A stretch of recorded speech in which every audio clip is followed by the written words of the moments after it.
Bismillahirrahmanirrahim. Alhamdulillahirabbil alamin. Wassalatu wassalamu ala asyrafil anbiya'i wal mursalin wa ala alihi wa sahbihi ajma'in. Rabbi shrah li sadri wa yassir li amri wahlul 'uqdatam min lisani yafqahu qawli. Subhanaka la ilma lana illa ma 'allamtana innaka antal alimul hakim. Wa la hawla wa la quwwata illa billahil 'aliyyil 'azim. Amma ba'd. Ahayyikum bi tahiyyatil Islam. Assalamualaikum warahmatullahi wabarakatuh. Pertamanya marilah sama-sama kita panjatkan kesyukuran kita kepada Allah Subhanahu wa taala, kerana Allah Taala masih lagi memberi kelapangan dan kecenderungan, kesabaran dan kekuatan kepada kita untuk kita melazimi majlis-majlis ilmu, majlis yang amat baik. Dan bila mana kita mampu berada di dalam majlis yang baik, di tempat yang baik dan pada waktu yang baik, maka bersyukur dan berterima kasihlah kepada Allah Subhanahu wa taala, kerana tidak semua diberikan peluang ini kepada semua orang. Maksudnya kita ini termasuk di kalangan mereka-mereka yang terpilih dari kalangan hamba-hamba Allah Subhanahu wa taala. Tuan-tuan dan puan yang dirahmati Allah sekalian, ilmu ini ibarat kalau kita boleh nak samakan sebagai antivirus. Antivirus yang ilmu yang kita masukkan dalam fikiran kita, dia berperanan seperti mana antivirus. Macam kita datang majlis ilmu ni seolah-olah kita update kita punya antivirus kita. Antivirus kita sentiasa relevan, tuan-tuan sekalian, dengan keadaan semasa. Bila mana berlaku lintasan-lintasan fikiran-fikiran yang masuk ke dalam fikiran kita, maka kita akan scan sama ada itu virus ataupun tidak. Jadi tuan-tuan dan puan sekalian, antivirus need to be updated. Antivirus perlu diupdate. Kalau kita buka komputer kita 3 hari, kita telah diperingatkan bahawasanya antivirus kita telah 3 hari tidak diupdate. Jadi begitu juga dengan ilmu kita kena update sekurang-kurangnya tidak lewat daripada 3 hari. Kadang-kadang kita ini jawatan kita besar, kedudukan kita besar, tetapi antivirus kita cover integrasi sekolah rendah. Itu yang kadang-kadang virus masuk penuh dalam fikiran kita, sebab kita tak update ikut keadaan dan kesesuaian, tuan-tuan sekalian. Jadi tak payah cari yang mahal-mahal, datang je masjid, sebab semua antivirus ni percuma saja. Ni duk ngadu buat laporan polis sebab ditipu, kena bayar beribu-ribu. Orang yang menipu tu memang banyak di luar sana, tapi persoalannya kenapa kita biarkan diri kita ditipu. Itu yang seharusnya, sewajarnya kita fikirkan. Tuan-tuan dan puan yang dirahmati Allah sekalian, insya-Allah kita akan sambung lagi berkenaan dengan bab muraqabah. Dan sebelum kita mulakan tazkirah kita, marilah sama-sama seperti biasa kita bawa ruh kita kembali kepada pencipta kita Allah Subhanahu wa taala, dengan sama-sama kita mulakan dengan berzikir kepadanya, insya-Allah. فسبحان من لا يقدر الخلق قدره ومن هو فوق العرش فرد موحد مليك على عرش السماء مهيمن لعزته تعنو الوجوه وتسجد فسبحان من لا يقدر الخلق قدره ومن هو فوق العرش فرد موحد مليك على عرش السماء مهيمن لعزته تعنو الوجوه وتسجد فسبحان من لا يقدر الخلق قدره ومن هو فوق العرش فرد موحد مليك على عرش السماء مهيمن لعزته تعنو الوجوه وتسجد.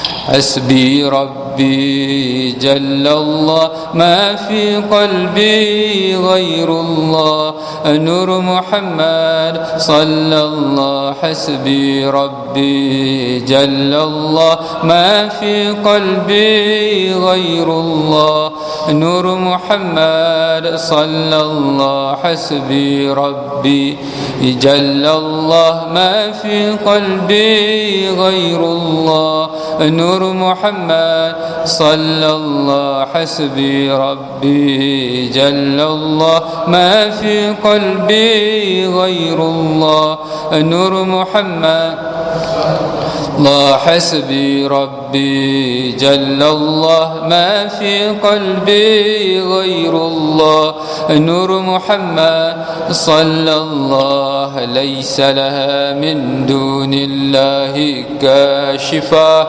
ليس لها من دون كاشفا ليس لها من دون الله كاشفا ليس لها من دون كاشفا ليس لها من دون الله كاشفا ليس لها من دون كاشفا ليس لها من دون الله كاشفا ليس لها من دون شفاء لا إله إلا الله الملك الحق المبين محمد الله الصادق الوعد الآمين لا إله إلا الله الملك الحق المبين محمد الله الصادق الوعد الآمين لا إله إلا الله والملك الحق المبين محمد صادق الوعد الآمين أستغفر الله إن الله كانت وأستغفر الله إن الله كان وأستغفر الله إن الله كان وأستغفر الله إن الله كانت وأستغفر الله إن الله كان توابا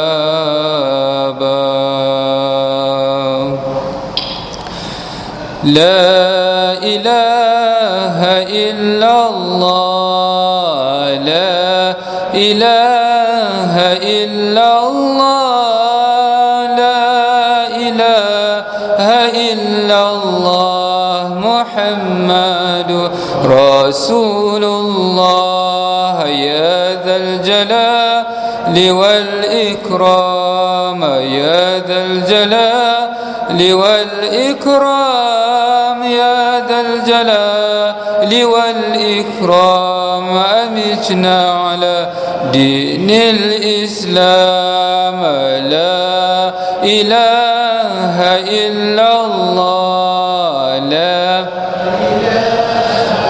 إلا الله لا إله إلا الله محمد رسول الله يا ذا الجلال والإكرام يا ذا الجلال والإكرام يا ذا الجلال والإكرام أمتنا على إسلام لا إله إلا الله لا إله إلا الله لا إله إلا الله محمد رسول الله يا ذا الجلال والإكرام يا ذا الجلال والإكرام يا ذا الجلال والإكرام أمتنا على دين الإسلام الحمد لله Jadi tuan-tuan dan puan yang dirahmati Allah sekalian, bila kita menyebut tentang muraqabah ini, maksudnya kita kena sentiasa merasa keberadaan Allah Subhanahu Wa Taala bersama kita. Jadi bagaimana kaedah untuk nak melakukan muraqabah ini? Maka ditunjuk oleh Hujjatul Islam Imam Al-Ghazali yang kita telah sebut. Ini saya ulang sikit, iaitu kaedah meneliti amal. Maksudnya amal kita ini, tuan-tuan dan puan sekalian, amalan ini biasanya macam kita, contohnya kita sembahyang fardu, sembahyang wajib, sembahyang maghrib tadi, itu kadang-kadang dia tak timbullah isu riak, sebab masing-masing, pertama persoalannya solat maghrib tadi adalah solat yang wajib, kemudian kita lakukan secara bersama, maksudnya semua orang buat, jadi tak timbul rasanya perasaan riak, maksudnya kita menunjuk-nunjuk bila kita solat maghrib tadi. Tetapi persoalan riak ini, tuan-tuan dan puan sekalian, dia akan timbul bila mana kita melakukan sesuatu yang lebih daripada orang lain. Jadi bila lebih ni, tuan-tuan dan puan sekalian, jaga-jaga, sebab kenapa kita berbuat sesuatu yang melebihi orang lain? Takut dia punya motivasi dia punya motif dia adalah bukan kerana Allah Subhanahu Wa Taala. Jadi bila dia melibatkan sesuatu yang lain, kepentingan yang lain, dan sepatutnya salat misalnya bertujuan untuk Allah saja, bila berkongsi dengan yang lain, maka pada ketika itu salat tadi akan menimbulkan masalah. Jadi yang pertama, sebelum kita nak mulakan amal, apa yang patut kita lakukan? Ini penelitian dia. Yang pertama yang kita harus buat, iaitu menumpukan perhatian dan gerak-gerinya terhadap sesuatu amalan itu, sama ada benar ditujukan kerana Allah semata-mata atau dicampuri keinginan hawa nafsu atau menuruti keinginan syaitan. Ini tuan-tuan dan puan sekalian, ini yang Nabi sebut, berfikir sejenak itu lebih baik daripada beribadat bertahun-tahun. Sebab apa? Walaupun ibadat kita banyak, tetapi niatnya bercampur kepentingannya selain daripada Allah Subhanahu Wa Taala, maka sia-sia saja. Sebab itu bila kita berfikir sejenak, itu lebih baik bila mana kita melakukan amalan tersebut dengan izin Allah, dengan harapan kepada Allah, moga-moga Allah Taala terima amalan tersebut, daripada banyak kita lakukan amalan tapi akhirnya sia-sia sahaja. Baik. Ini apa? Yang pertama yang telah kita bahaskan minggu beberapa siri yang lalu. Yang kedua, merenung sebentar untuk menetapkan hati agar tersingkap baginya sesuatu keadaan yang sebenar, sehingga dia dapat melihat hakikatnya dengan nur kebenaran. Maksudnya dengan ilmu yang kita ada itu, tuan-tuan dan puan sekalian, bila kita bangkit untuk nak berbuat sesuatu amalan, terutamanya amalan itu yang saya cakap tadi, lebih daripada orang lain, kita tanya diri kita, iaitu dua soalan, iaitu what and why. Apa yang kita nak buat sebenarnya ini? Ya, solat, dan kenapa? Apa dan kenapa? Persoalan apa ni, tuan-tuan sekalian, kadang-kadang penting juga. Kadang-kadang kita solat dekat-dekat nak habis, kita tanya diri kita, tengah malam kan, bangun-bangun solat dekat-dekat nak tahiyat, aku ni solat apa? Solat hajat ke? Solat taubat?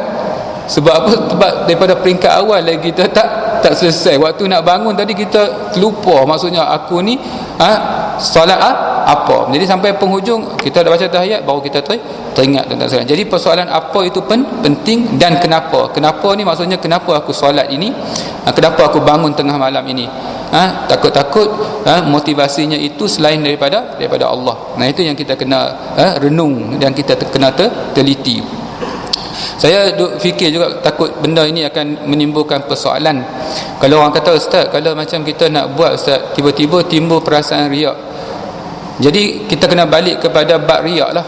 Bab riak ni, tuan-tuan sekalian, kalau kita nak buat sesuatu, niat kerana Allah, datang kerana Allah daripada rumah, bila masuk solat, waktu itu baru timbul riak, maka pada ketika itu niat yang utama, yang pertama tadi akan dikira. Walau bagaimanapun, jangan kita terleka dengan riak tersebut. Maksudnya bila kita niat tadi ikhlas dah, bila salat-salat rasa macam orang duk tengok kita pun lalai dan leka dengan riak tersebut, maka terbatallah amalan tadi. Maksudnya jangan kita terleka dengan perasaan kita. Banyak kita bawa balik niat khusyuk kita itu kepada Allah Subhanahu Wa Taala. Kalau ditanya pula, ustaz, kalau orang nak baru-baru belajar ustaz, jadi bila nak baru belajar ni dia ada riak, maka pada ketika itu go ahead, maksudnya teruskanlah walaupun adanya perasaan riak, sebab dia peringkat awal, tuan-tuan sekalian. Jadi bila membicarakan tentang yang seterusnya ini, iaitu nanti kita tengok Imam Ghazali dia suruh berhenti. Yang ini tuan-tuan dan puan sekalian, maksudnya memahami satu level tertentu. Jika jelas amalan itu ditujukan kepada Allah semata-mata, maka hendaklah dia terus mengerjakannya sehingga sempurna. Yang ini. Sebaliknya, kalau ia bukan kerana Allah, maka hendaklah segera dia merasa malu kepada Allah dan segera menghentikan amalannya itu. Hendaklah dia mencela dirinya kerana hatinya telah terpesong, manakala perhatian serta kecenderungannya menyimpang daripada Allah Subhanahu Wa Taala. Maksudnya kita telah mengandaikan, kita bukan kata peringkat baru belajar, kita ni umur kita dah 40 tahun ke atas ni, kita bukan dari kategori baru belajar lagi. Sepatutnya tuan-tuan dan muslimin, kita dah faham banyak benda asasnya, dan bila mana dalam keadaan tertentu timbul juga perasaan riak tersebut, bangkit kita itu dengan riak tersebut, dengan motivasi, dengan sebab tujuan selain pada Allah, maka eloklah kita berhenti sekejap, kita renung balik, kita cela diri kita, kita bermuhasabah, kita bertaubat sebelum kita meneruskan semula ibadat kita. Itu lebih baik, tuan-tuan sekalian. Jadi saya harap tidak menimbulkan kekeliruan. Jangan tengah-tengah solat tiba-tiba berhenti, kan, sampai rakaat kedua tiba-tiba dia berhenti angkat takbir balik. Pasal apa berhenti? Sebab tengah-tengah tadi timbul riak. Ni maksudnya mengaji tak habis, tuan-tuan sekalian. Itu pun kadang-kadang payah juga, kan. Kadang-kadang dia mengaji, dia faham lebih, kan, timbul riak tengah-tengah berhenti, tiba-tiba takbir, ganggu habis orang lain, kan. Orang nak khusyuk duk fikir pasal apa dia angkat takbir, maksudnya. Ini tuan-tuan dan puan yang dirahmati Allah sekalian, yang sebelah-sebelah tu pun bukan khusyuk sangat pun. Jadi bila kawan ni buat pelik sikit habis jadi tak khusyuk. Tuan-tuan dan puan yang dirahmati Allah sekalian, baik. Harus dia mengingatkan dirinya tentang amalan yang jelek itu. Ini cara dia. Ini kita, maksudnya kita lebih kepada tahsin, bukan kata basic ni, lebih kepada tahsin, peningkatan amalan kita. Maksudnya bila kita ada timbul perasaan sedemikian, kita berhenti, kita merenung, kita mencela diri kita.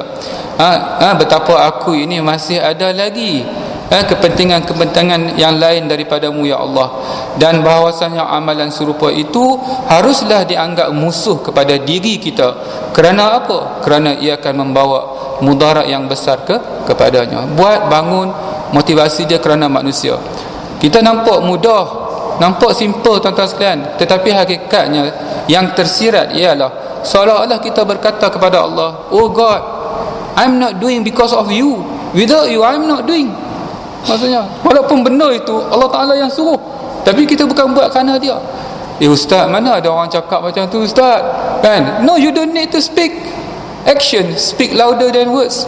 Maksudnya, kan, lidah tidak bertulang. Semua orang boleh mengaku dia ikhlas, dia jujur, tetapi tuan-tuan dan puan sekalian, perbuatan dan tingkah laku mensabitkan, mengesahkan, authenticate what is inside, apa yang ada di dalam hati kita. Yang itu yang sebenarnya, tuan-tuan sekalian.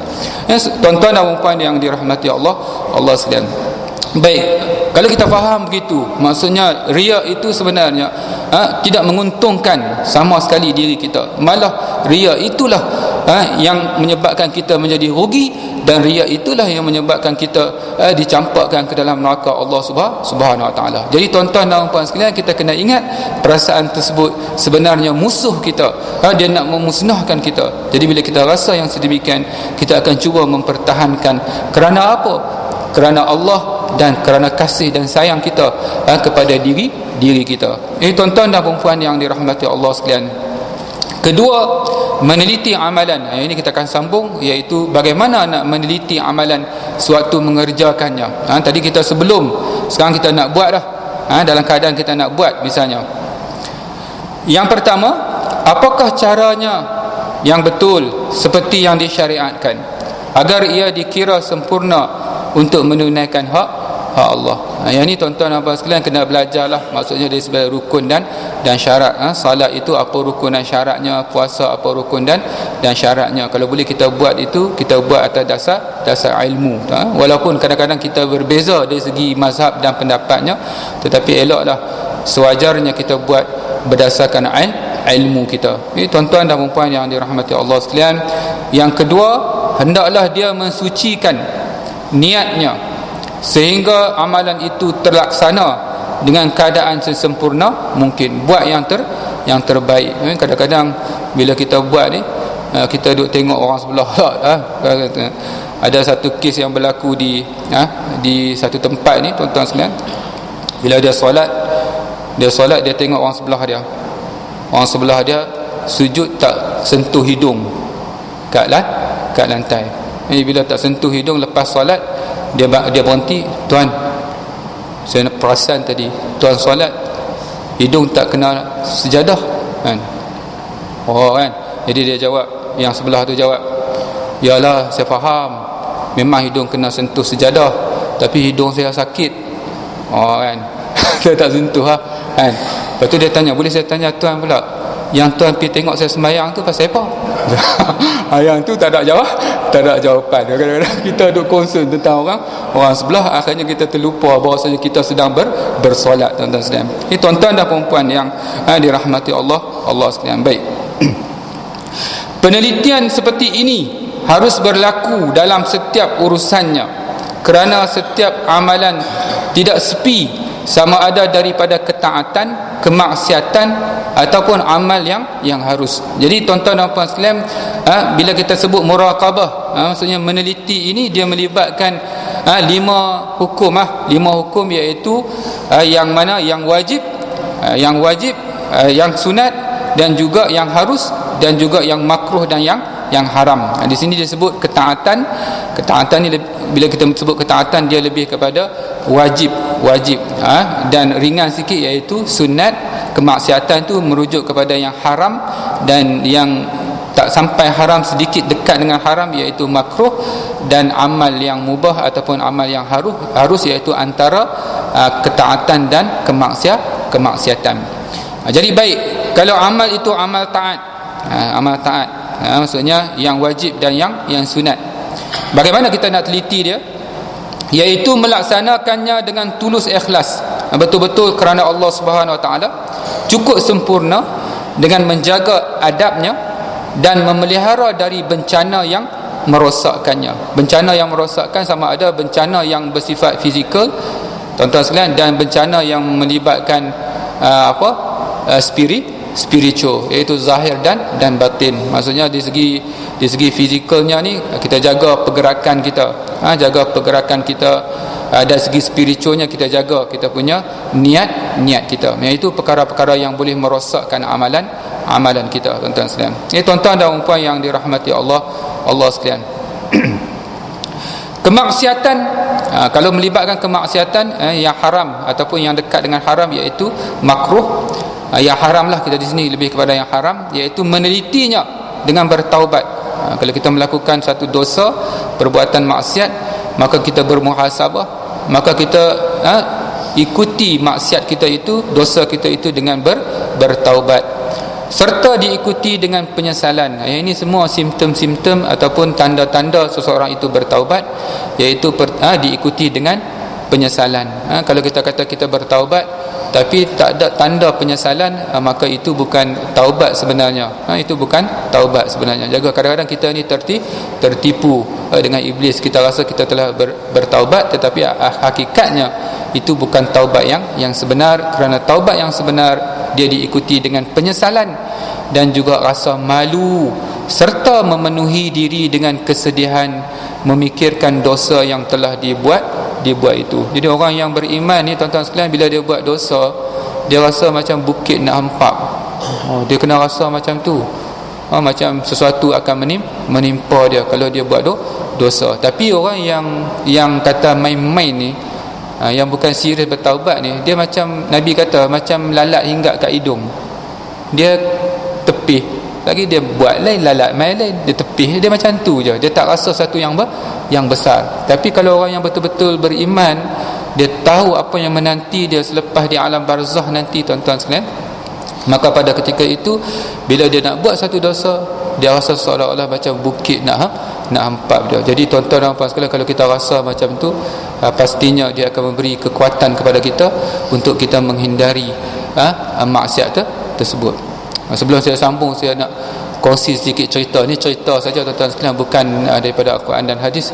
Bagaimana seorang ini, dia mak rempit. Mungkin tuan-tuan pun ada yang pernah terbaca. Dia diceritakan oleh sahabat dekat dia.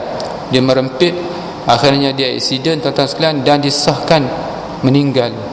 Disahkan meninggal, maka dikebumikan.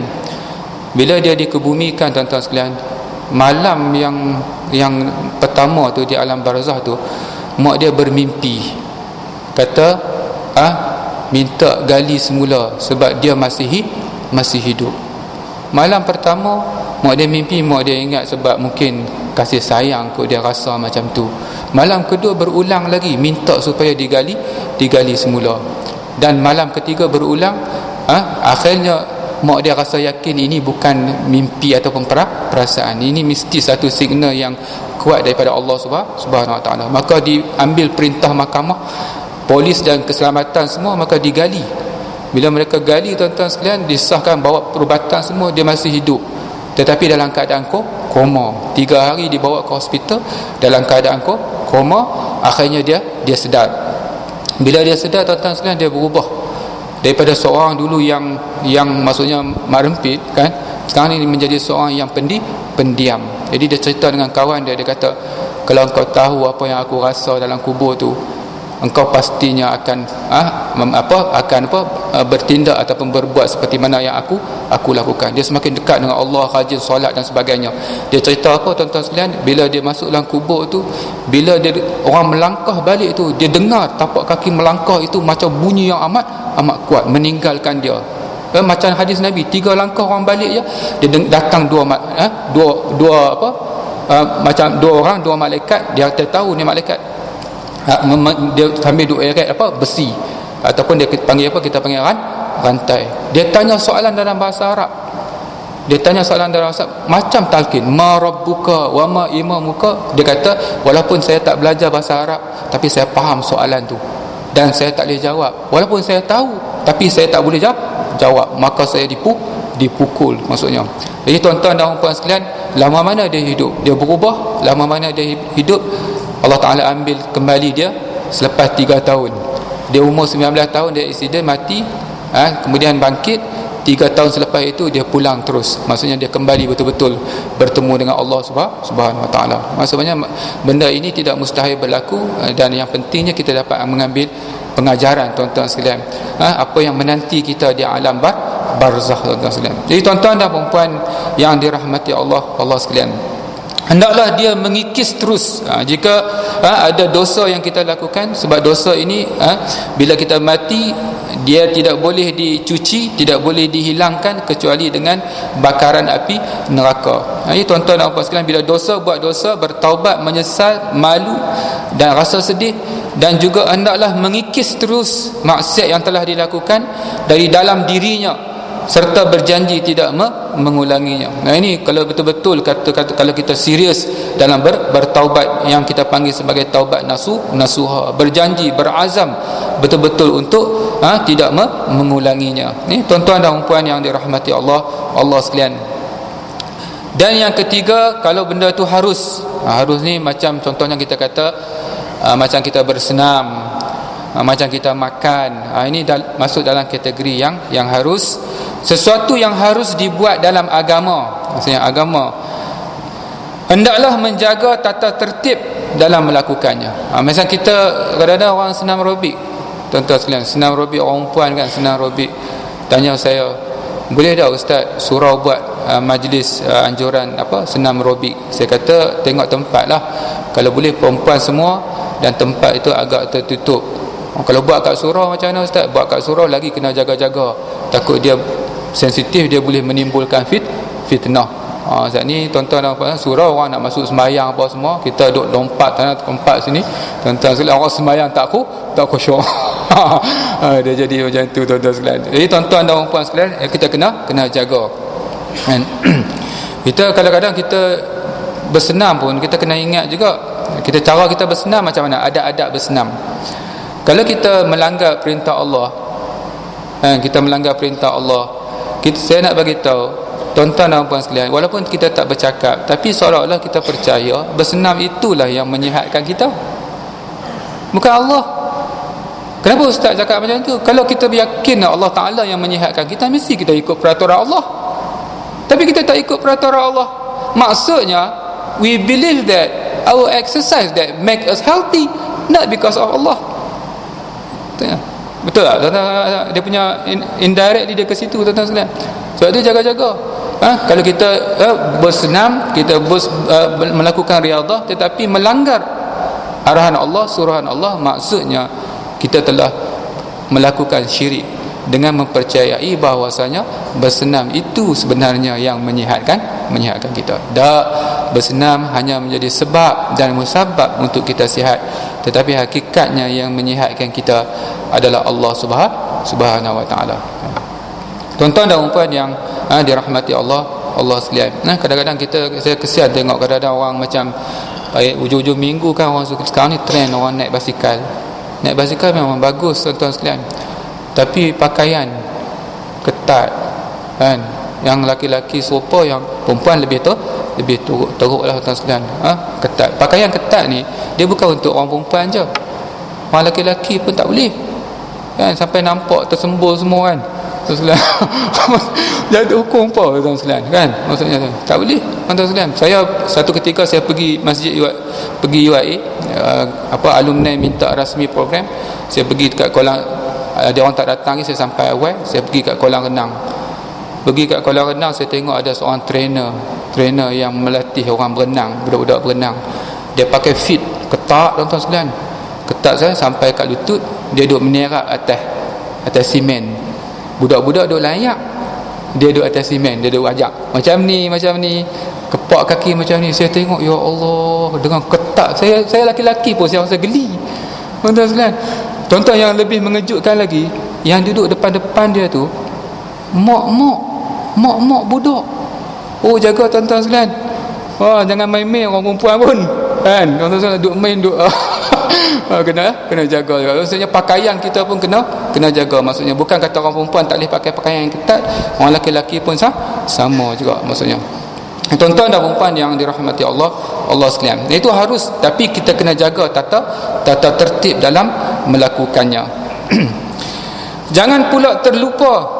Ni bila amalan yang harus, dua perkara yang seharus kita ikuti amal yang harus tersebut, iaitu kita panggil acknowledgement and appreciation, iaitu mengakui kenikmatan yang telah dilimpahi Allah dan mensyukurinya. Alhamdulillah, kita boleh exercise, boleh melompat, boleh mengayuh, boleh berenang. Kita bersyukur. Semua itu adalah nikmat daripada Allah Subhanahu wa taala. Boleh lagi duk pukul tenis semua. Alhamdulillah, itu adalah nikmat, dan kita susuli nikmat tersebut dengan adabnya, iaitu bersyukur. Tuan-tuan sekalian, manusia harus mengakui dalam urusannya sehari-hari, dia tidak akan sepi daripada bencana yang menimpanya, maka sewajarnya dia bersabar ke atasnya. Begitulah pula tidak sepi daripada nikmat yang dikecapnya, maka sudah sepatutnya dia mensyukuri nikmat itu. Sebab itu agama ni tuan-tuan sekalian, kehidupan kita, ketenangan kita, dia balik kepada dua unsur ni, iaitu pertama sabar, yang kedua syukur. Sebab dia dalam hidup kita tu je lah. Sama ada benda itu merupakan musibah, sama ada benda itu merupakan nikmat, tuan-tuan sekalian. Jadi kalau kata bila sebut bencana ni tuan-tuan sekalian, kadang-kadang jaga juga. Kadang-kadang tuan-tuan sekalian, nak sembahyang ni pun kadang-kadang musibah juga kat nafsu kita. Nafsu memang tak suka. Jadi pada waktu itu kita kena sabar dalam arti kata sabar dalam melakukan ketaatan, tuan-tuan sekalian. Dan bila mana kita anggap solat itu sebagai nikmat, maka pada ketika itu kita kena bersyukur. Boleh letak kepala bangun tengah malam Terima kasih kepada Allah, ya Allah, terima kasih ya Allah, aku boleh bangun ya Allah. Bila letak dahi kat sejadah tu, terima kasih ya Allah kerana mengizinkan aku untuk meletakkan dahi sujud kepadamu ya Allah. Maksudnya kita semua bersyukur tuan-tuan sekalian. Kita rasa itu semua adalah nikmat. Sebab nak bangun tengah malam ni bukan sesuatu yang mudah. Bukan kalau tuan-tuan boleh bangun bersyukur. Bukan, maksudnya kalau kata orang, kalau saya nak kata dalam saya kata, kalau saya tuan-tuan boleh panggil saya ustaz pun payah nak bangun tengah malam. Kalau tuan-tuan boleh bangun bersyukurlah, maksudnya kena mujahadah juga. Tapi kalau tuan-tuan bangun sebab pak mentor mai, itu tak kira. Itu takut dia bercampur dia punya ni niat dia, tuan-tuan sekalian. Kecuali tuan-tuan kejut sekali pak mentor bangun solat tahajud. Itu kalau tuan-tuan berani ya. Tuan-tuan dan puan yang dirahmati Allah sekalian. Baik. Semua itu termasuk muraqabah atau penelitian diri yang manusia mesti melaluinya dalam segala hal ehwalnya yang telah ditakdirkan oleh Allah. Apa yang berlaku sama ada musibah dan nikmat, itu semua adalah takdir Allah Subhanahu Wa Taala. Baik dalam perbuatan yang wajib dilakukan maupun larangan yang mesti ditinggalkan. Baik dalam perbuatan sunat yang digalakkan syariat supaya segera mencapai keampunan Allah dan mendahuluinya daripada hamba-hamba Allah yang lain. Jadi tuan-tuan dan puan sekalian, dalam bab kebaikan, maka sebolehnya kita mendahului, berlumba-lumba dalam melakukan kebaikan. Baik dalam perbuatan sunat yang digalakkan syariat supaya segera mencapai keampunan Allah dan mendahuluinya daripada hamba-hamba Allah yang lain. Tuan-tuan dan puan yang dirahmati Allah sekalian, semua ini memerlukan penelitian, memerlukan tafakur ataupun merenung sejenak, tuan-tuan sekalian. Kalau kita kata mungkin ustaz dia ambil masa sedikit. Jadi tuan-tuan dan puan sekalian, biarlah sedikit itu, masa yang kita ambil sedikit itu lebih bermakna daripada kita melakukan sesuatu amalan tetapi akhirnya amalan tersebut tertolak. Ini kalau kita nak kaitkan dengan moden punya, kita panggil mindfulness. Mindfulness ni iaitu ketara sedar. Dalam arti kata, bila kita nak buat sesuatu, kita betul-betul merasa, kita betul-betul berada dalam keadaan bersedia untuk nak melaksanakan amalan tersebut. Ini mindfulness ni, kalau biasanya kalau tuan-tuan rujuk, tuan-tuan sekalian, dia punya bahan bacaan dia banyak dia balik kepada Buddhis ni. Dia lebih menekankan tentang mindful. Sebab itu tuan-tuan sekalian, dia banyak macam yoga apa semua kan, dia balik ke sana lah. Tapi dalam tradisi Islam, kita bila membicarakan tentang mindful ini, dia balik kepada khusyuk. Yang ini pun tuan-tuan sekalian balik kepada mindful juga, iaitu dalam konteks tafakur, iaitu merenung dan berfikir sejenak sebelum kita melakukan sesuatu. Itu lebih baik. Apa dia konsep mindfulness ni? Dia punya konsep dia iaitu what is past is past, the future has not yet happened, what is important is the present. Itu dia punya konsep mindfulness. Yang lepas, yang hadapan belum pasti, apa yang penting adalah masa sekarang. Itu penting. Waktu kita sujud tu, waktu tu yang paling penting. Tapi waktu kita sujud tu, otak kita duduk kat pasar raya. Tu dia jadi tak mindful. Maksudnya dia dah balik dah, dia ada otak kita dah sama dengan anak cucu dah, tentang cuti-cuti sekolah ni, tapi jasad kita duduk kat masjid. Jadi dua-dua rugi. Hak duduk kat masjid pun rugi, anak cucu kat rumah pun rugi. Sebab apa? Sebab fikiran ayah kat rumah, tapi tubuh ayah kat masjid. Yang ayah pula rugi sebab jasad je kat masjid, fikiran kat rumah. Jadi dua-dua rugi, tuan-tuan sekalian. Itu dia panggil konsep mindfulness. Tuan-tuan dan puan yang dirahmati Allah sekalian, sikit lagi ya.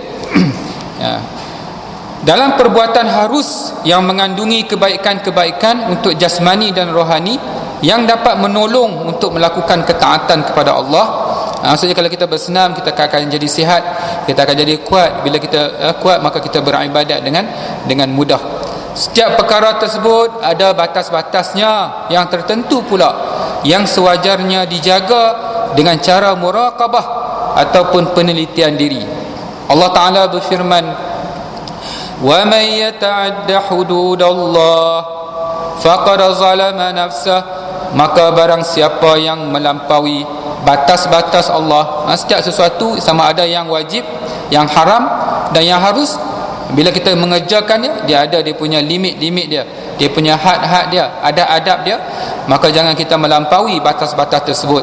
Nescaya dia telah menganiayai diri sendiri. Tuan-tuan dan puan sekalian, bila sebut batas ni, dia bukan semestinya terlebih aja. Kadang-kadang kita ni dia ingat terlebih. Dia ni batas ni dia terkurang dan juga terlebih.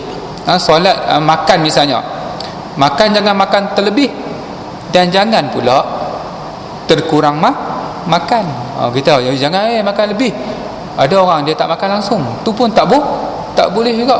Semua nak jaga dia punya badan sampai tak makan langsung. Itu juga salah, sebab tubuh dan jasad kita ada hak, dan hak dan tubuh jasad kita iaitu kita jaga kita punya kesihatan kita. Jadi sama ada jangan kita panggil eksesif satu bahagian, yang satu lagi kita panggil defisiensi. Defisiensi ni kurang, eksesif iaitu terlebih. Kalau boleh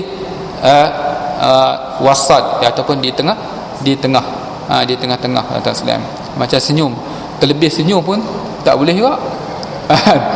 Dia bila dia buka mata dia start senyum sampai dia pejam balik, senyum macam tu. Tengok orang mati pun senyum, orang musibah pun dia senyum, terlebih tak boleh juga. Kalau tak senyum langsung pun tak boleh juga. Ustaz boleh lah Ustaz, macam mana Ustaz, sebab saya punya saraf. Itu lain lah, gangguan saraf itu lain.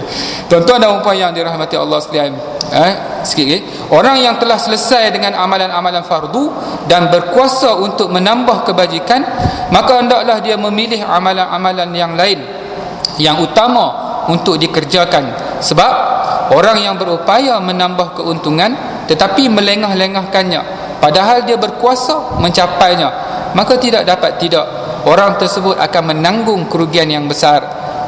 Keuntungan itu pasti dapat dicapai dengan memperbanyakkan amalan yang utama. Nah, ini orang bijak.